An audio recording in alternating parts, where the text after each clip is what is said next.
At 08:41 a.m. on June 6, 1944, on a narrow stretch of beach codenamed Omaha, a single U.S. Army Ranger detachment reported that it had reached the top of the Vierville-sur-Mer Bluffs and was still combat effective. That report should not have existed. By that time, the landing at Omaha Beach was already being described in internal communications as stalled. Assault waves had been shattered. Landing craft were destroyed before ramps dropped. Entire units were pinned to the shingle, unable to move forward or backward. Casualty rates far exceeded projections made during planning. In several sectors, command structures no longer functioned in any meaningful way. The Rangers assigned to scale the bluffs were supposed to be a precision force operating under ideal timing. Naval gunfire would suppress German positions. Smoke would conceal movement. The beach would be crossed quickly, ladders raised, ropes secured, and the high ground seized before defenders could recover. Almost none of that happened. Naval bombardment missed key targets. Smoke drifted unpredictably. German machine gun positions remained intact. As the Rangers approached shore, they were already under sustained fire. Several landing craft were destroyed. Others were pushed off course. Men entered the water far from their intended landing points, burdened with heavy equipment. By doctrine, a unit that lost cohesion under those conditions was expected to consolidate, regroup, or withdraw if possible. Scaling exposed cliffs under direct fire without coordination was considered unsustainable. Yet small groups of Rangers did exactly that. They climbed through fire, explosives, and falling debris. They reached the top without knowing who else had survived or whether reinforcement was coming. They held ground against counterattacks in terrain that favored the defender, despite being exhausted, understrength, and nearly out of ammunition. In later reports, the capture of the Bluffs is summarized as a successful penetration. Casualties are listed. Objectives are marked as secured. What is not explained is how men who should not have reached the cliffs at all managed to remain functional long enough to alter the outcome of an entire beachhead. From a distance, the success appears inevitable in hindsight. From the sand and stone below the cliffs, it was anything but. This is not a story about courage in the abstract. It is a story about how survival and progress occurred after timing failed, coordination collapsed, and the assumptions underpinning the assault dissolved within minutes. Omaha Beach was uniquely hostile among the Normandy landing zones. The shoreline sloped gradually, forcing landing craft to expose troops to fire for extended periods. The beach itself was wide, open, and devoid of natural cover. Beyond the shingle rose steep bluffs ranging from 90 to over 100 feet high. German defenses were layered and well prepared. Concrete bunkers housed machine guns with overlapping fields of fire. Mortars were pre-registered on the beach. Trenches connected firing positions, allowing defenders to shift without exposure. The bluffs offered elevation, concealment, and protection all at once. Weather compounded the problem. Heavy seas disrupted landing schedules and formation. Smoke screens intended to obscure movement drifted unpredictably or dissipated entirely. Visibility varied by minute, often favoring defenders who knew their terrain. For the Rangers, the environment offered no margin. Movement across the beach meant exposure. Stopping meant exposure. Equipment weighed men down, making rapid movement nearly impossible. Explosives, ropes, and ladders, essential for the climb, had to be carried under fire. Communication failed almost immediately. Radios were destroyed by water or shrapnel. Units landed scattered across hundreds of yards. Commanders could not see beyond a few dozen meters due to smoke and terrain. Orders became irrelevant within minutes. The cliffs themselves were not uniform. Some sections were sheer rock. Others were steep, grassy slopes cut by erosion. German defenders had wired certain paths and zeroed fire on obvious approaches. The Rangers did not have a clear picture of which routes were usable until they were already committed. The tactical setting reduced the problem to fundamentals: reach the base of the cliff alive, climb under fire, neutralize threats at the top, and hold ground without support. Every step toward the Bluffs occurred in an environment where exposure was constant and recovery from error was impossible. The Rangers were not elite because they were fearless. They were elite because they were accustomed to operating when plans degraded rapidly. Many had backgrounds that involved physical labor, outdoor work, or previous military service. They were trained to move with heavy loads, operate independently in small groups, and continue functioning without direct supervision. Their training emphasized adaptability over strict adherence to sequence. Captain Ralph Goranson, one of the officers leading Ranger elements at Omaha, was known for practical leadership rather than inspirational command. He emphasized preparation and decisiveness. He expected plans to fail and trained his men accordingly. The non-commissioned officers were the backbone of the force. Squad leaders and team leaders made immediate decisions without waiting for orders that would never arrive. They reassigned equipment, consolidated survivors, and identified climbable routes under fire. Individual Rangers did not see the operation as a single objective. They saw it as a series of immediate problems: move to cover, cut wire, secure a rope, climb 10 more feet, throw a grenade, move again. Thinking beyond the next task was neither useful nor possible. Many of the men had never been under sustained fire before that morning. What carried them forward was not certainty, but routine. Training took over when conscious planning became impossible. By the time the first Rangers reached the top of the Bluffs, they were not acting as a coordinated unit. They were acting as fragments held together by shared habit and immediate necessity. Those habits, formed long before Normandy, would determine whether reaching the high ground was a temporary achievement or the beginning of a lasting foothold. The assault plan for Omaha Beach relied on a tightly synchronized system. Naval gunfire would suppress German positions on the Bluffs. Air bombardment would crater defenses and disrupt command.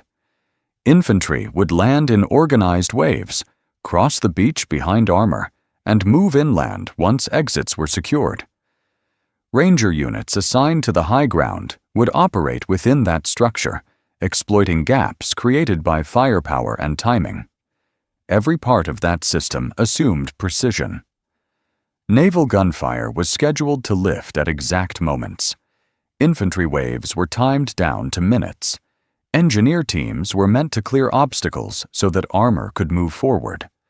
Commanders expected communications to remain intact long enough to redirect forces as conditions changed. At Omaha, those assumptions unraveled almost immediately. Bombing runs overshot their targets to avoid hitting landing craft, leaving most German defenses intact. Naval gunfire, limited by poor visibility and fear of friendly fire, failed to neutralize key bunkers. Landing craft drifted off course in heavy seas, depositing units far from intended sectors. The Rangers tasked with scaling the Bluffs were meant to arrive at precise points where bombardment had weakened defenses. Instead, they landed scattered, under full enemy fire, without confirmation that any preparatory fires had succeeded. The system had not failed in one place. It failed everywhere at once. Communications collapsed. Radios filled with seawater or were destroyed by shrapnel. Visual signals were impossible through smoke and chaos. Officers could not locate adjacent units. The hierarchical structure that coordinated movement ceased to function. Doctrine offered no guidance for this state. It assumed degraded conditions, not total breakdown. It did not address how small units should act when timing, support, and communication disappeared simultaneously. What remained was intent without structure. The objective, secure the high ground, was still valid. The method prescribed by the system was no longer achievable. The critical decision for the Rangers did not occur at a single moment. It occurred repeatedly at the level of squads and individuals as each man confronted the same question in different forms. Stay pinned on the beach or move forward under fire. Staying meant relative safety in the short term, but certain death over time. German fire swept the sand relentlessly. There was no cover that could sustain prolonged survival. Withdrawal was impossible. Waiting for orders was meaningless. Moving forward meant exposure to open fire, explosives, and the unknown. It meant climbing cliffs without certainty that anyone else would follow. It meant committing to action without coordination or support. Again and again, small groups chose to move. These decisions were not framed as heroism. They were framed as logic. The beach offered no solution. The only terrain that reduced German advantage was the top of the bluffs. Reaching it required accepting immediate risk to avoid guaranteed failure. Once a few Rangers began climbing, others followed. Ropes were secured where possible. In other places, men climbed by hand, using erosion channels, vegetation, and shell scars. Each successful ascent created a narrow corridor of possibility for the next. The decision to continue climbing reinforced itself. Turning back was harder than going forward. Momentum replaced planning. The Rangers did not advance because the plan demanded it. They advanced because every alternative had been eliminated by circumstance. Survival during the climb depended on minimizing exposure and exploiting moments of distraction. Rangers moved in short bursts, advancing only when German fire shifted or paused. They used smoke, dust, and noise from nearby explosions as temporary cover. Equipment was shed when it became a liability. Excess gear was discarded. Explosives were prioritized over ammunition in some cases because a single grenade could neutralize a position that dozens of rifle rounds could not reach. Once near the top, survival required immediate transition from ascent to combat. Rangers did not pause to reorganize. They threw grenades into bunkers, trenches, and machine gun positions as soon as they crested the edge. Speed mattered more than coordination.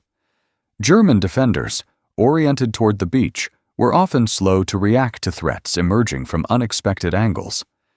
Rangers exploited that confusion, moving laterally along trench lines to prevent defenders from establishing coherent resistance. Ammunition was conserved instinctively. Fire was aimed and purposeful. Automatic weapons were used briefly to suppress movement, then relocated.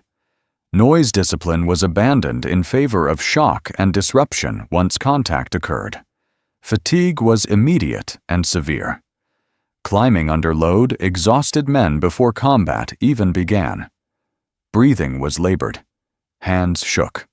Decisions slowed. Rangers compensated by simplifying actions. Clear the position in front. Move to the next. Repeat. Survival at the top of the bluffs did not mean safety. It meant a shift in advantage. German counterattacks followed quickly, probing newly seized ground. The Rangers responded by holding shallow positions, using captured trenches and weapons, and denying defenders the ability to mass. By mid-morning, the Rangers who had reached the top were no longer advancing. They were holding, exhausted, scattered, and low on ammunition, but alive, and occupying terrain that should have remained out of reach. The cost of reaching the top of the bluffs became clear almost immediately after the initial German positions were neutralized. The Rangers who held the high ground did so with bodies already pushed past sustainable limits. Casualties were uneven but severe. Many men were wounded during the climb, shot, cut by shrapnel, or injured by falls on loose stone and broken earth. Others reached the top physically intact, but temporarily incapacitated by exhaustion. Breathing was labored. Hands trembled.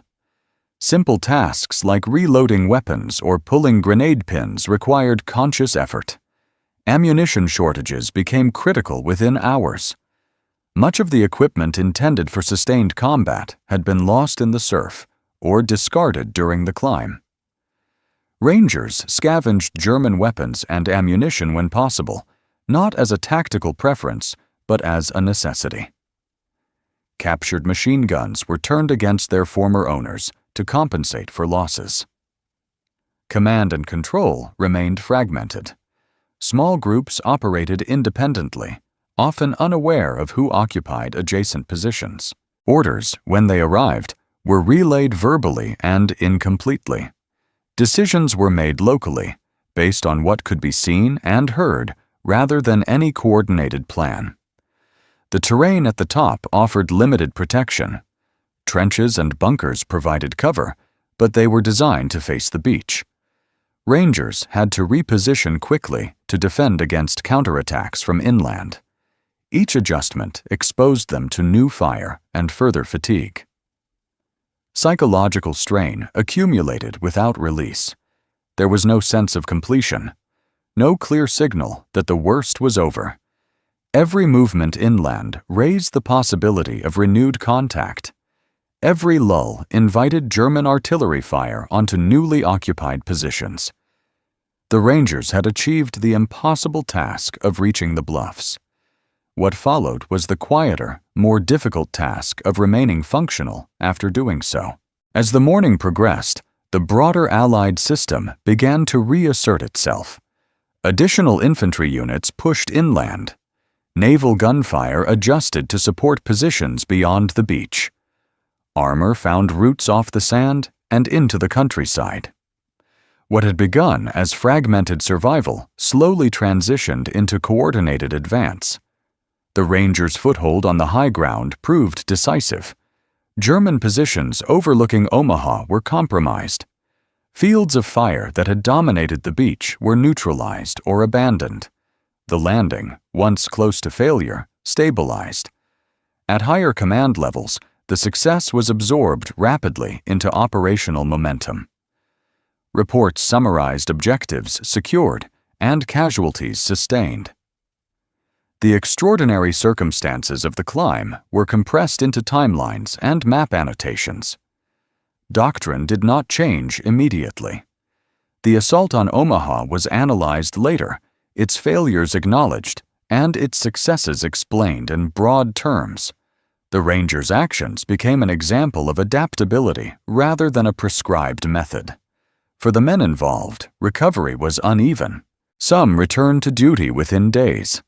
Others carried injuries and fatigue that lingered long after Normandy.